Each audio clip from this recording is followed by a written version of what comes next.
ओमफ्राय गथ' मोनबाय गथ'बो मोनो ओमफ्राय जुमाय गारनायबो दं नामा बेना मोनसे स्पेशल प्रडाक्ट दङ मास मोनसेनि गेजेराव एकदम जख' गारथारो गोबां मानसिफोरा बेहाय मुलि लांनो फैयो आरो बेहाय जायफोरा मुलि लांनो फैयो बिथांमोना हामजोबबाय सिं सानाय मोदोम सानाय सोरबा थायरड जानाय सोरबा जुमाय गारनाय गासिबो हामजोबो आरोना बेहाय बे जाबाय नै नन्दि आयुर्वेदिक स्ट'र दा जों बेहाय फैदों नै जों बाक्सानिफ्राय फैदों जोंहानि निजा बाबाखौ लाना फैदों आरो आइखौ लाना फैदों मानोना मानसिफोर हामनायखाय जों फैदों आरोना बेहाय मानोना मानसिफोरा बयबो हामजोबगासिनो दङ स्ट'रनि बिगोमाया बिथाङानो दा जों बिथांनाव सोंगोन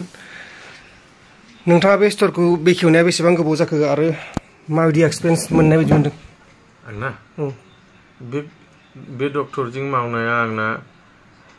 प्राय 14 बोसोर जाबाय 14 बोसोर आगोलाव फार्मासिनि एक्सपिरियेन्स दङ एल'पेथिकनि 7 इयार्स आरो बे आयुर्वेदिकआव 14 बोसोर जाबाय बेनि अनारा जाबाय doctor Ramesh Patel MD gold medallist बे जाबाय हैदराबाद बेनि मोनथाम हस्पिटाल दङ बेनि गेजेराव मोनसेया आयुर्वेदिक हस्पिटाल बे आयुर्वेदिकआव आं माने मावगासिनो दं आरो बे डक्टर रमेश पटेलजों ज' जानानै आं मुलिखौ हरो दा एक्सपिरियेन्सबो जाबाय आंना हरगासिनो दं आं ओमफ्राय कास्टमारफोरनि फिडबेकफोरा माबायदि फिडबेकथ' आं बेनि बे एसके बड'नि माबायाव हाजार माबा प्रमान हरबाय आरो दाबो हरगासिनो दं आं मेरला मानसि हामबाय पेरालाइसआ हिसाब सारा हामबाय आंनाव दाखालिबो मोनसे भिडिअ मोनबाय आंखौ 15 दिनाव थाबायदों ओमफ्राय गल्ड ब्लाडार स्टोन हामगासिनो दं किडनि स्टोन हामगासिनो दं किडनि स्टोनथ' हिसाब गैया मेरला हामबाय ओमफ्राय गथ' मोनबाय गथ'बो मोनो ओमफ्राय जुमाय गारनायबो दं नामा बेना मोनसे स्पेशल प्रडाक्ट दङ मास मोनसेनि गेजेराव एकदम जख' गारथारो खालि ज' नङा आरो माबा माबि दं आं खिन्थाया बेबो गारो माने बे निसा बुस्थु गारनायबो दङ बेलेग निसा माने बिराद गाज्रि निसा दङ ना बेखौबो गारो ओमफ्राय मा जेनेबा मा बेमारि मानसिफोरा फैयो बेहाय बांसिन आंना बांसिन दङ सानाय सुनाय paralyse gold bladder stone kidney stone ओमफ्राय लिभार सराइसिस जानाय किडनि डेमेज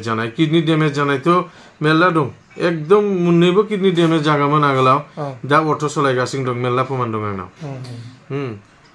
अफिसाव मावगासिनो दं गुवाहाटीनिफ्राय रिटार्न फैबाय हैदराबादनिफ्राय रिटार्न फैबाय बे मानसिया गैला आरो जाला बेबो हामबाय ओमफ्राय ओरैनो माने फेटि लिभारफोर मोनखाजोबो दा फेटि लिभार गिदिर जानाय हासुनाय जिखुनु प्रब्लेम हिन्जावफोरनि जिखुनु प्रब्लेम बा गोदान हाबा जाबाय बोसोरथाम बोसोरब्रै जाबाय बोसोरबा जाबाय गथ' मोनाखै बेबो मोनगोन आरो आंना बर'आथ' बांसिन मोजां नङा नोंथांनि नामखौ मा होनना बुङो आंनि नामा सुब्रत नन्दि ओमफ्राय नोंथां न'आथ' बेहायनोखा बङाइगावनो जाहैबाय बङाइगाव कलेज खाथि जायो आरोखि नतुनपारा होनो ओमफ्राय बे स्ट'रनि लकेसनखौ एसे खोन्थादो बे जाबाय बेंटल गेटनि खोला बङाइगाव गभर्नमेन्ट कलेज आइ लाभ पार्क दङ बेनि सानजा बेयावनो डाइरेक्ट आरो आंनि मबाइल नाम्बारथ' दङ बे पस्टाराव मबाइलजों फन खालाम मबाइल नाम्बारखौथ' दा होनो हाखागोन नोंथांमोना फैबानो जाबाय नै बिथांमोना मुलि होगासिनो दं नै स्ट'रखौ नायना लाबानो जाबाय नै बे जाबाय आयुर्वेदिकनि स्ट'र आरो ओमफ्राय बेहाय नै नोंथांमोना खोनाखाबाय जानांगौ गथ' मोनैफोराबो मोनदों आरो बांसिन जुमाय लोंग्रा दं जोंनि बर'फोरनियाव जुमाय गारनायफोर दङ फुङावनो लोंग्रा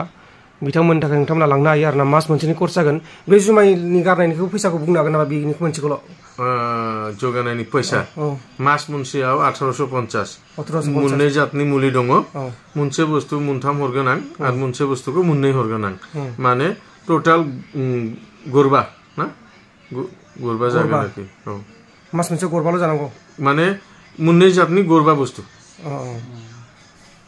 माने 1850 आरो ना 1850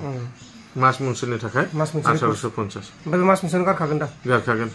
आं पेरालाइसबो एकदम गेरेन्टि हरगासिनो दं paralyse kidney stone gold stone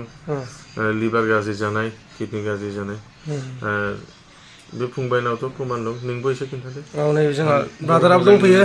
नोंथांनि एक्सपिरियेन्सआ बायदि नोंथाङाथ' बेयाव फैबाय थाखायो थारमाने फार्स्ट टाइमावहाय आंखौबो सासे ब्रादारा जाया गावगा मुलि लोंनानै मोजां जादों बे आंखौहाय माने सारजोंहाय लोगो लालायहोदों ओमफ्राय माने बियो गावनो जानानै मोजां मोननाय आरो ओमफ्राय फंबाय नों सारनि बागै भिडिअ बानायना हो जाहाथे गोबां मिथियै मानसिफ्रा मिथिनानै मोजां जाथों होननानै ओमफ्राय साराबो आंखौ लिंहरबाय आरोना एसे प्रमट खालामना हो होननानैहाय ओमफ्राय दा आं प्रमट खालामनाय लोगो लोगो गोबां मानसिफ्रा जानानै माने इमप्रुभ फैजोबदों आरोना जोंनि खाथिफ्रावबो गोबां थाबायनो हायै मायै बेफोरबायदि पल्स माबाजोंहाय सियारजोंहायसो नारनांलायनाय बेफोरबायदि अबस्थायाव दङ आरोना सोरबा बायदिया थाबायनो खिखार हासुगार हालामोन दा बेफोर माने ओमफ्राय आंनिथ' माने फिटि लिभार ग्रेड 1 जादोंमोन माने मिड लिभाराव मेजेम जादोंमोन ओमफ्राय आं ओरै मुलि जाबाय ओमफ्राय बारा मोजां मोनाखैमोन ओमफ्राय नै सानावहाय लगे लगे आं लांफैबाय ओमफ्राय सारा फ्रियावनो हरदों आरो आंनोहाय ओमफ्राय दा एसे नुनायाव अजाखसै ओमफ्राय मा होनो नोंथांनि एक्सपिरियेन्स नोंसिनि गामि खाथिनि सोरबाफोर फैनानै माबा मोनसे जेनेबा हामनाय दङ मेरला दङ अन दा स्पट आं खिथाहैजोबनो हायो आरो इसोरखौहाय दंजोबो दा सोरबा बायदि अंगनवादि मिस्ट्रेस मावग्राफोर इसोरबो दंमोन थाबायनो हायै गोबाव सम न'आवहाय उन्दुसोनानै थानांनाय अबस्थाबो दंमोन दा इसोरो थना क्लास खालामनो हागासिनो दङ आंनि फिसाजोआबो टिउसन लागासिनो दं बिसोरजोंनो ओमफ्राय दङ आरो खैला मैला एरियायाव ओमफ्राय आंनि भिडिअआवनो हिसाब सारा ओमफ्राय सोरबा बायदिया केमेरायाव फैयाना लाजियो ओमफ्राय आंबो फैयिफोरखौलाय बोरै खेबनो होननानैहाय ओमफ्राय जाखिनि सारा गावनो खेबना हरो आरो फंबाय बेखौ भिडिअ आगारनानै हो होननानैहाय आरो दानिसो फैदों सासे कास्टमार बिथाङा मा थायरयड मा जादोंमोन थायरयड जानाय पेसेन्ट फैदोंमोन ओमफ्राय हामबाय होनना बुंदों आरोना बिथाङा जोंनि मेगन सिगाङावनो दा नै जों हेड फैयो मुलि लांफैदों बाबानि थाखायनि मुलिया नैबेनो जों लाबाय नै दा ओमफ्राय दा जों थांनोसै आरो नोंथांमोना कन्टेक्ट खालामबानो जाबाय फन नाम्बारखौ होना दोनदों